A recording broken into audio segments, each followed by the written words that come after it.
I'm going to stop you right there, Karen said, dragging her perfectly manicured finger across the folding table in the community clubhouse like she was drawing a line in the sand with a diamond-encrusted sword. We don't do fear here in Willow Creek Estates. We do harmony. And this, she waved my printed Q3 safety audit like it was a used tissue. This is nothing but negative energy. The room went dead quiet except for the sound of her iced matcha latte cracking open like it was part of some sacred HOA ritual. I didn't flinch. I didn't blink. I just reached over and closed my laptop. Not as protest.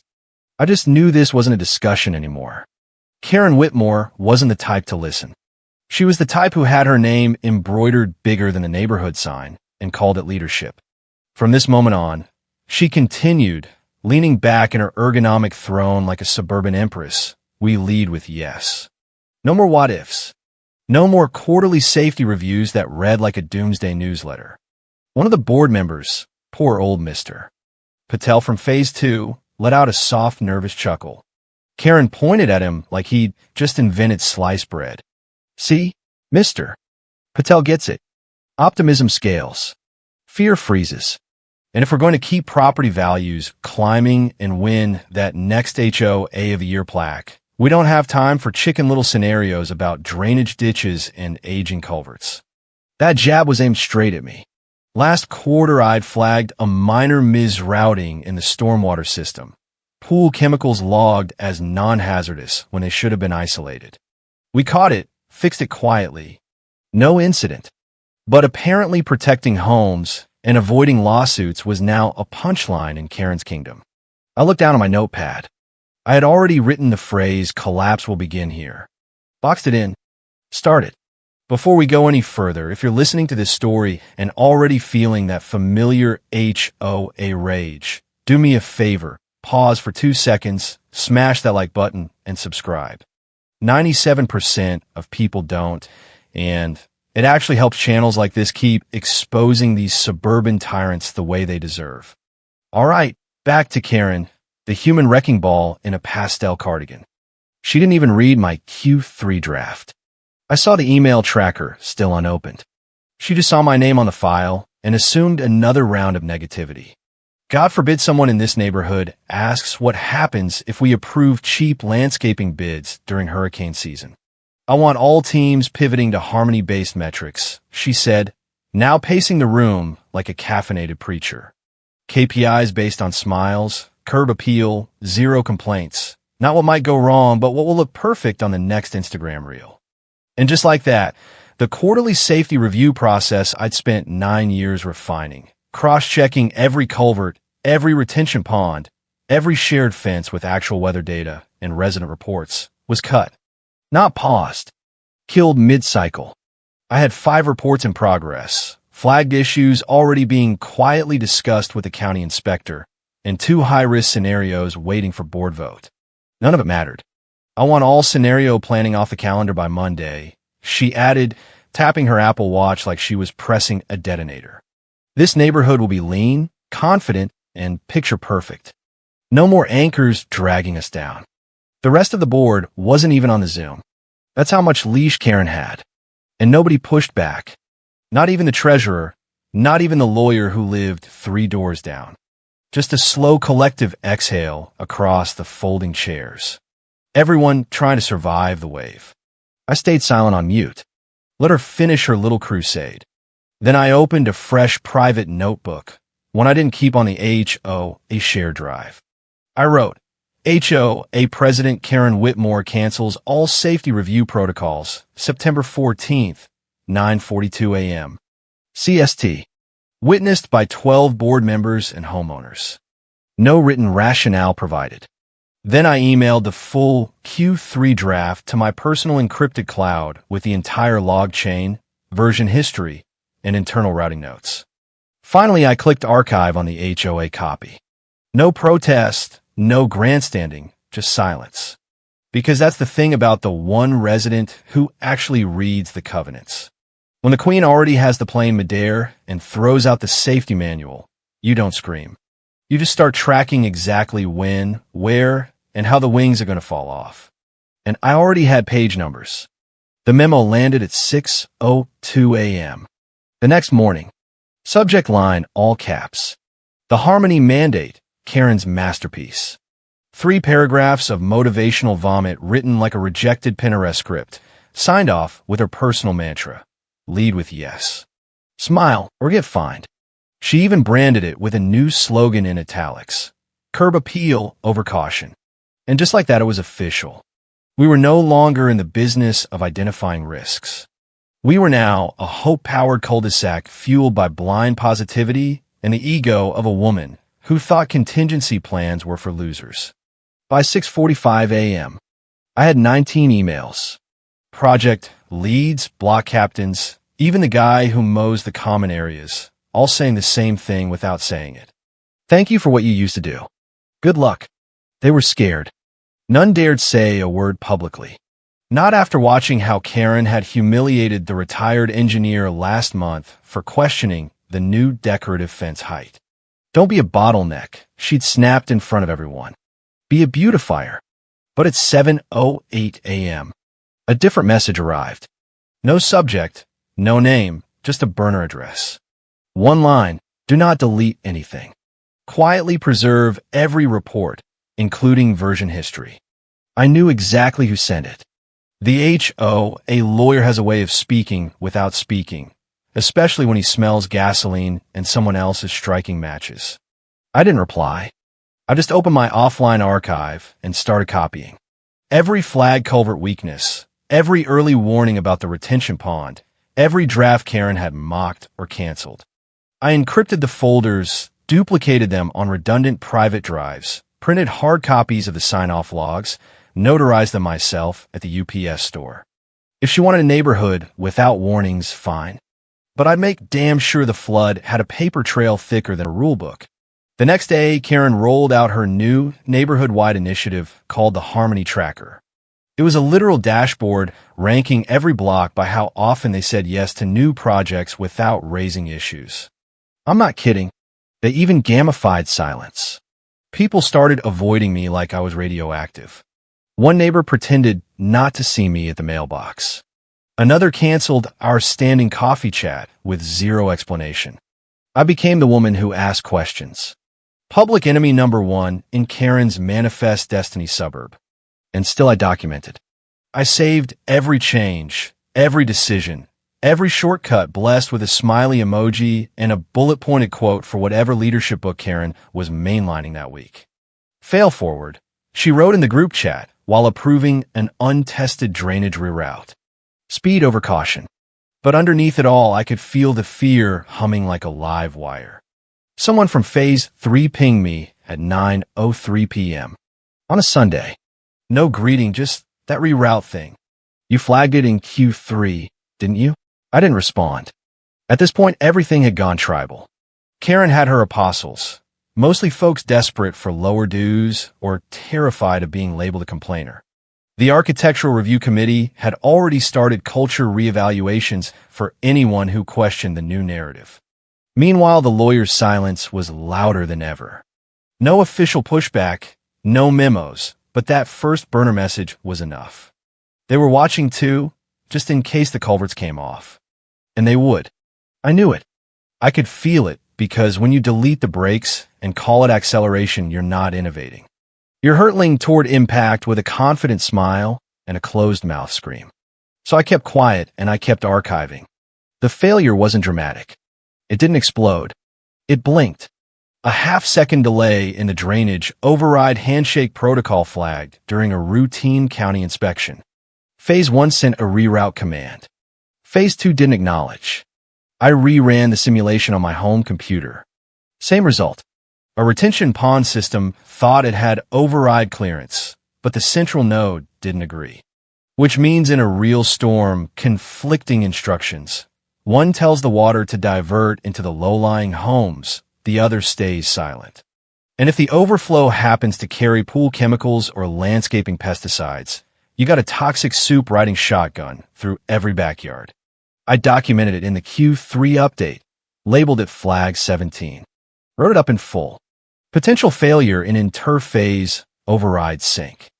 Risk escalates during concurrent weather events and batch water transfers. I linked it to the previous audits from Q2, added a note from the county inspector who'd first noticed it. Real humans, real concerns, not abstract theory, not fairy tales. The presentation was scheduled for 3:30 p.m., a quiet Tuesday meeting with 3 board members and 1 junior landscape volunteer who still believed in the process. At 3:14 p.m., Karen walked in unannounced. She didn't sit down, didn't ask for context, just stood at the door like an Amazon package with a grudge and said, "Is this another one of your spooky bedtime stories about rogue culverts and killer spreadsheets?" I didn't say a word, just minimized the screen and looked at her. "Cancel it," she said, waving a hand. "We're not scaring people into paralysis anymore. No more fairy tales." "All right." The volunteer looked down. The others just waited. Karen didn't leave until I closed the file. And here's the part that made me want to scream into a throw pillow. One of the board members actually smiled at her. That greasy, complicit smile of a man too cowardly to risk his perfect lawn for integrity. When Karen left the room, was silent for a beat. Then someone muttered, "Guess we'll wait for real water, huh?" I stood up, packed my bag, and said nothing. Back at my kitchen table, I reopened the file. I ran one final digital hash of the full report, including timestamps, user access logs, and version control metadata. Saved it to my external archive. Then I manually logged the cancellation directive. Word for word. HOA President Karen Whitmore. Verbal directive 3:17 p.m. Cancels Q3 flag 17 report prior to presentation. No review requested. Witnessed by 3 board members. Internal sign-off trail preserved. County inspection logs preserved. System routing audit metadata backed up. And I added a tag, dormant flood risk override layer failure. Then I locked it. That night, I sat in my living room with the TV on mute, watching the local news cover an early cold front moving through the Midwest. Storm cells forming, roads already closing. One of our retention ponds was right in the projected path. The irony, Karen was still parading her agility doctrine through the group chat, boasting about a new decorative fountain test plan for next quarter. She didn't even realize the system she was about to trust had a dead nerve running through it. I put my laptop away and poured a glass of wine. Controlled frustration doesn't even begin to cover it. But I didn't warn anyone. Not anymore. Not since warnings became fairy tales. I spent that Saturday in my home office alone, lights off, door locked, blinds drawn. Not because I was hiding, because I was preparing for war the only way a concerned resident can, with timestamps, receipts, and silence. By the time the sun came up Sunday morning, I had finished what I now call the quiet backup. The full Q3 report, unfiltered, unredacted, with all 21 active flags, was exported to an external tamper-proof ledger. Not just a copy, a forensic grade package. PDF source files, metadata logs, time-stamped edits, and hash checksums that could survive both scrutiny and sabotage. Each section included overlays of who had reviewed, who had ignored, and most importantly, who had canceled. Karen's voice wasn't just erased from meetings. It was woven into the deletion trail. I had her directives logged with time, date, recipient, and in several cases screenshots of her signature phrases. Cut the noise. Irrelevant. Too paranoid for prime time. One dated September 19th stood out. Kill the override sync alert. If it hasn't happened yet, it's not real. That one got its own page. I linked it directly to flag 17. I even included a note from the landscape volunteer who tried to raise it again and got reassigned to positive flower coordination. And I didn't just back it up. I cataloged it. A private folder, air-gapped, encrypted, mirrored to 3 secure nodes outside the HOA ecosystem. I titled it Dormant Flood Archive, Karen Overrides. I added short descriptions next to each entry. Flag summary, escalation path, reason for cancellation. And every one of those reasons had one thing in common. Ego. Not data, not metrics, not safety. Just Karen swinging her harmony like a sledgehammer through every protective barrier we'd spent years building. The final file in the archive was my own handwritten memo. Scanned, signed, dated. Do not interrupt collapse. Just document it. It wasn't a warning. It was a eulogy. Because Karen didn't just neuter our safety program. She turned it into theater. And now every unlogged override, every ignored flag, every backslapped approval of a half-baked drainage reroute was loaded into the chamber. All I had to do was wait for her to pull the trigger. No one in the neighborhood knew the scope. Not yet. A few folks suspected things were off, especially the lawyer, but no one had connected all the dots, not even the full board.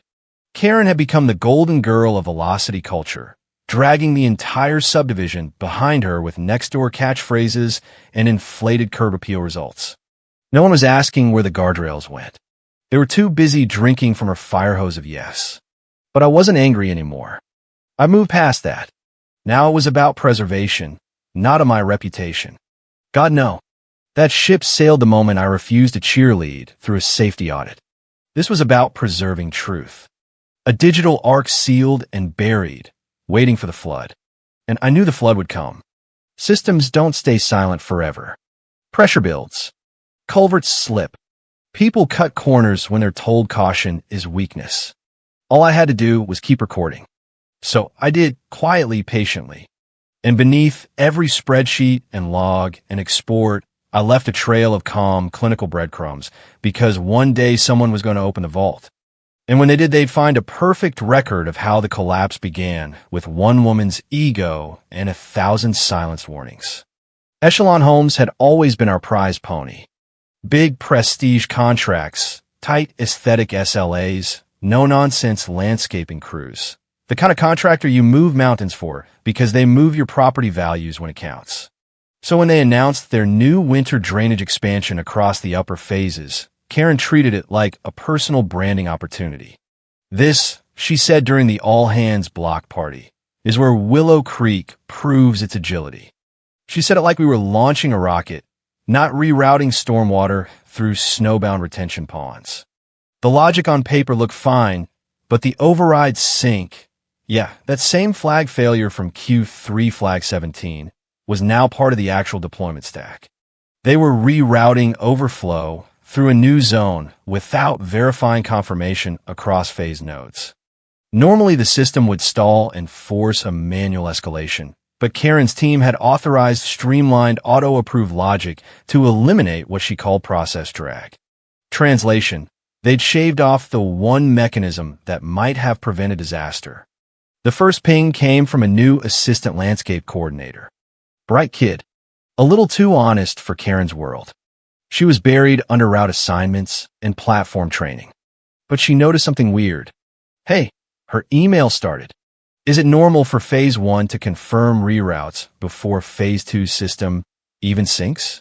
I didn't answer. I couldn't. Not officially. But I checked the logs. She was right. There was a 43-second offset on 5 routes. The override path was live, but confirmation never made it past the central node. I stared at the screen and felt it, the shift. That queasy tension between knowledge and silence. Because I knew what was coming and I couldn't stop it. Not without violating every chain of command rule Karen had installed like razor wire around the group chat. So instead, I forwarded her email to my private inbox and labeled it imminent. Dormant risk Q3 flag 17. 2 days later, I got a phone call. Not an email, not a Slack ping. A real phone call. It was the maintenance supervisor, Tom, from the North Retention Pond. He sounded tired, like the weight of someone else's mistake had just settled onto his shoulders. Hey, he said like we were old friends, even though we barely knew each other. I know we're not supposed to reach out directly anymore, but wasn't this in one of your reports? I didn't ask what this was. I didn't have to. His voice cracked just slightly when he added, they routed a mixed chemical pallet through our pond this morning. No override signal. My guys didn't catch the label error until it was already staged for transfer. You flagged this, didn't you? I didn't confirm. Couldn't. I just asked if anyone was hurt. No, he said. Not yet. He hung up. And I sat there in the dark staring at the file folder on my desktop. Dormant flood archive, Karen overrides. And then came the final clue, the one that told me someone else had seen it too. The assistant landscape kid left the neighborhood a week later. Officially personal reasons. Unofficially, she'd seen too much. The architectural committee brushed it off, but I heard through the grapevine that she requested all her personal devices be scrubbed before her exit interview.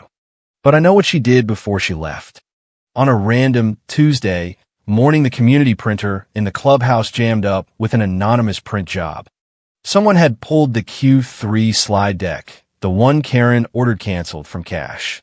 They printed it in full, stapled it, mailed it to themselves at home, and never came back. I didn't need a confession. That action spoke louder than any whistleblower memo. The signs were no longer subtle. The cracks weren't invisible. They were gaping, bleeding openings in a system designed to fail quietly. And me? I kept watching, kept logging, kept waiting for the impact we'd all now silently agreed was coming.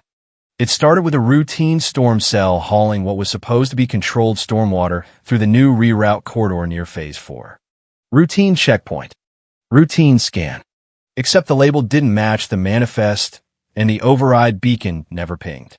The inspector on duty flagged it for further review. And that's when things got loud. The sensors tripped a chemical volatility warning.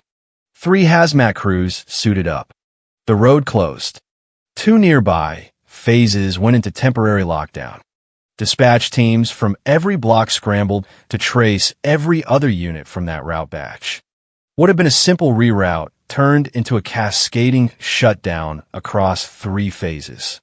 Echelon Homes Central Ops pulled all active crews.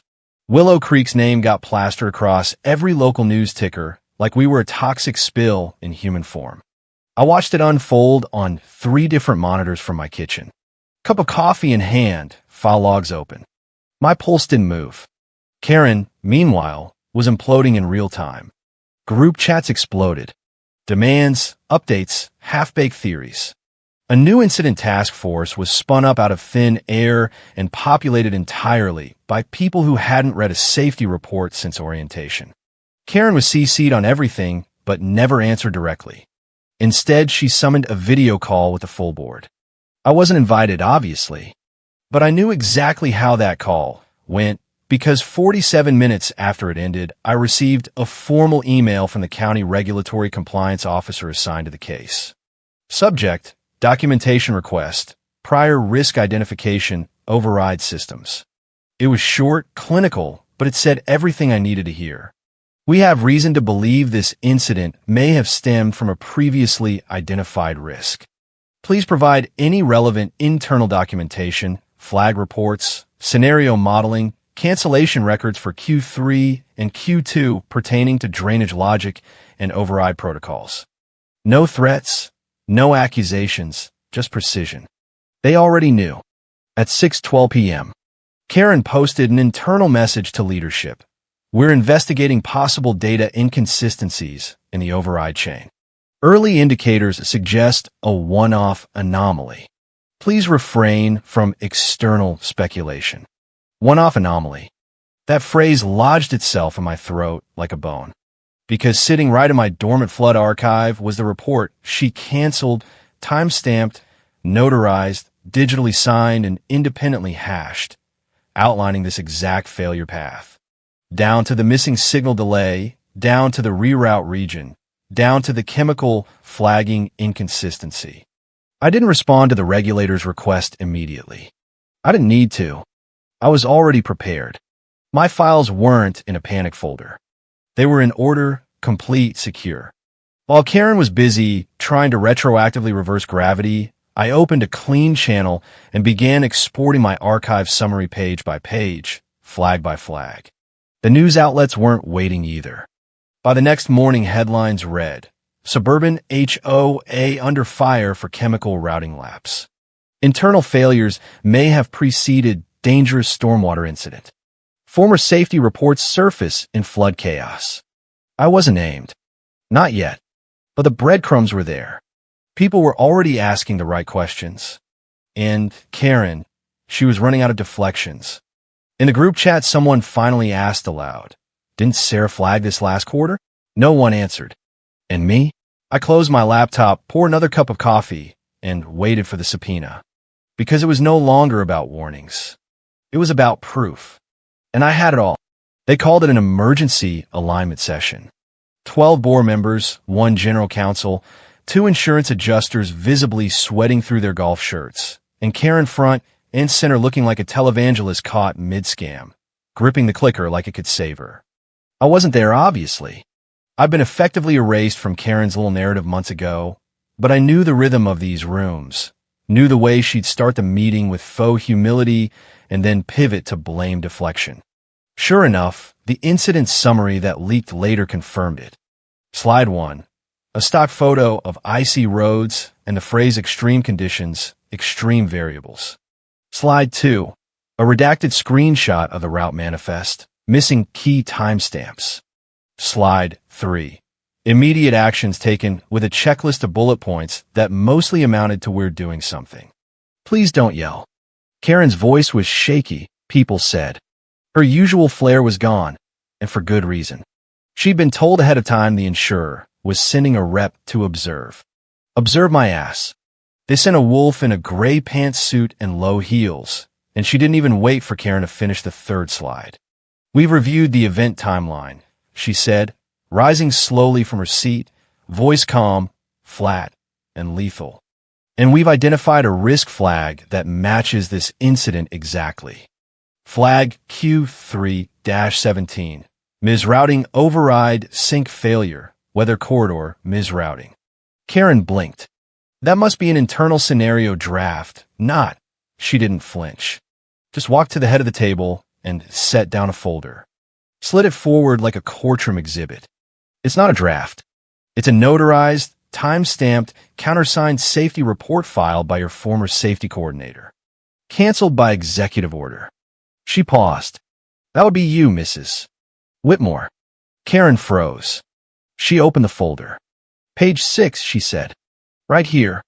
Potential exposure via route logic failure plus missing override protocols in Phase 4 during Q4 storm window." You could hear a chair squeak as someone leaned in.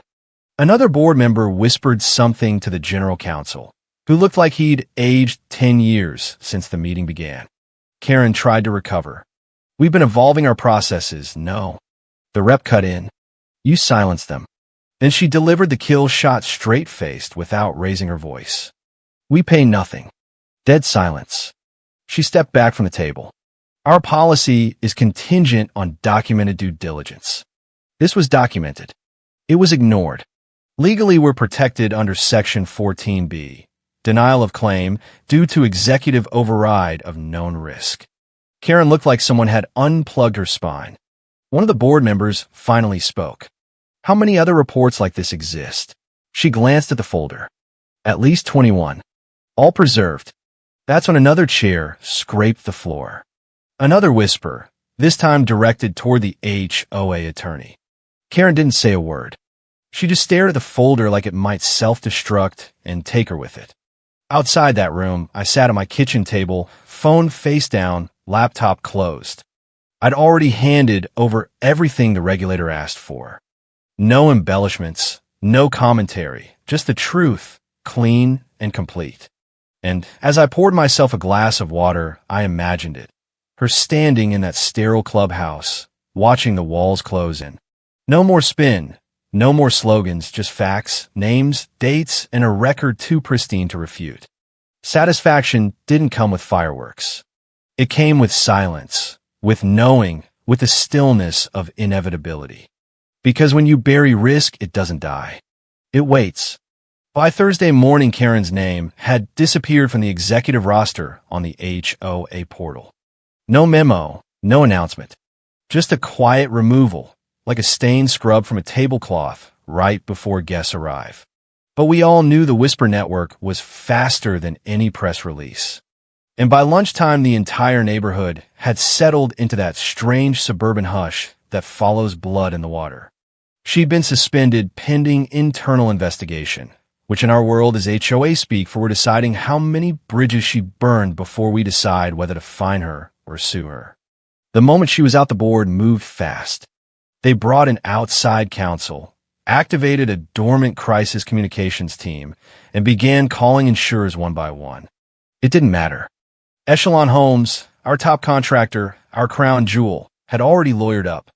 Their legal letter was clinical and devastating.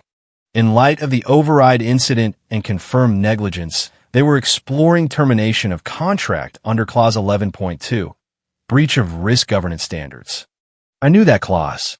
I wrote part of it years ago when we first secured the landscaping contract. Karen, of course, never bothered to read it. She'd once called those kinds of clauses suburban babysitting for worst-case junkies. The junkies were right, Karen.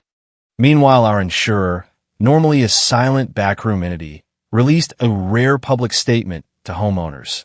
Due diligence protocols were overridden by executive decision. Policy protections do not extend to willful dismissal of documented risk. Translation, we're on our own. The damages, the claims, the legal hellstorm barreling down the pipeline. All on us, or rather all on them. I was already out technically, but not for long. Late that night, an HOA rep I'd never met, some poor mid-level guy, probably chosen for his lack of connection to the original sin, sent me a direct message. Subject, consulting opportunity, strategic advisory, confidential. His tone was respectful, careful, like he was tiptoeing through a minefield while holding out a white flag. Would I consider returning? Not in my former capacity, of course, but perhaps as a consultant, external, quiet, to help us restore compliance, confidence, and rebuild trust with our partners. They wanted the woman they'd ignored, silenced, and pushed aside to come back and steady the ship they let Karen crash into a canyon. I didn't respond. Not because I was bitter. I wasn't. Not anymore. This wasn't rage. This was vindication with a pulse of ice. I made tea, opened my files, reviewed my final report logs. Everything was intact. Every warning, every cancellation, every signature. They could try to spin it how they wanted, but the system didn't lie. The truth wasn't just written. It was carved. And now it was being read aloud to lawyers, regulators, auditors, and homeowners, one clause at a time. As for Karen, word around the digital water cooler was that she lawyered up too, but she wouldn't win. Not this. Because at the center of every document was the same constant. Her name, canceling protections in writing over and over again. She didn't just pull out the safety net. She documented herself cutting the rope. And now, as the liability snowballed and neighbors whispered about special assessments and executive removals, the one name they were suddenly treating with white gloves was mine. Funny how that works. Funny how the woman who held back progress became the only one holding receipts when a future Karen promised came crashing through the ceiling. Quietly, coldly, thoroughly, collapse had arrived. No ceremony, no welcome back email, no thank you for your service bouquet from the architectural committee, just a quiet systems update late on a Tuesday night. The full archive of safety reviews Q1 through Q4, plus all supplemental incident modeling and escalation paths, was reinstated on the internal compliance hub. Every flag, every report, every digital breadcrumb that Karen had buried beneath her buzzwords now sat in the open again, unredacted, authenticated, and yes, with my name on them. Not just in the file metadata, in bold at the top of each cover page. Former safety coordinator, review owner, and signatory, like I'd never left, like the warning had never been silenced. And beneath each entry, countersigned now by board compliance, was the same document trail Karen had once mocked. Now it was canon, policy required reading for every new board member onboarding this quarter. I didn't return. I didn't need to. They posted a new role on the HOA Careers page 2 days later. Top of the listings, executive level, board link title, Vice President of Strategic Foresight. Reporting line directly to the full board, not operations, not the president, because they weren't making that mistake again. I laughed when I saw it. Not cruelly, just that small, disbelieving laugh you let out when the universe finally folds the napkin exactly how it should have been folded 10 years ago. Neighbors started texting screenshots. People I hadn't heard from in months sent little one-word messages. Finally, justice. Damn, I didn't reply to most. I didn't need to because legacy isn't something you write for applause. It's something you leave in the audit log when everyone else forgets there's a record. And the final clause in my Q3 report, still sitting right there in the appendix, untouched, read, "System failure is rarely a surprise, only a silenced warning." Karen's name gone, erased from the org chart, scrubbed from internal dashboards, deleted from the executive BIOS page like she never existed. But mine's still there, still attached, still cited. Not on a spotlight stage, not in the press, but in every training module, every regulatory briefing, every whisper between new homeowners asking, what happens if we don't escalate this? They know now. They all know now. I didn't return to fix the system. I didn't have to. The system fixed itself the moment it remembered what it forgot. That progress without foresight isn't leadership. It's sabotage dressed in a pastel cardigan. And I was never the obstacle. I was the warning. The floodwaters eventually receded, but the marks they left weren't just on the lawns. They were burned into every HOA meeting forever.